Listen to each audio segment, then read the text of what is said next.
So, one thing I've learned, well, there's a multiple things I've learned in this class, but one thing that really stuck with me was the law that's called the No Child Left Behind. I like that because as a mom that has a first grader and a kindergarten that's about to start next year, is our schools are held accountable for see if our kids are performing well, if they're being taught, what they need to be taught, and making sure that, the standards for each state is being met with these children. What also I learned that's going to help me as a teacher is just all the different terms that I have learned, like the culture, just the different laws that, protects us as teachers. As you know, I just had a baby, if I ever get pregnant, hopefully not. I'm protected by law that they can't fire me because I'm pregnant or fire me if I go on maternity leave. So I love how our country has these laws set in place to protect, not only teachers, but also students. The biggest challenge facing me on my journey becoming a teacher would probably be my family. Not in a bad way, because I love my family and I always put them first, God first and then my family. So, like the incident of me being pregnant and my baby having RSV, and it got to me being hospitalized.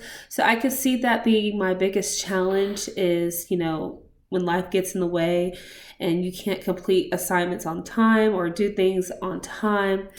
That I feel like that would be my biggest challenge when becoming a teacher, because I do have more courses I have to take, and now having a newborn is going to make it a little bit harder than it was when I was pregnant. How do I envision using technology in my classroom?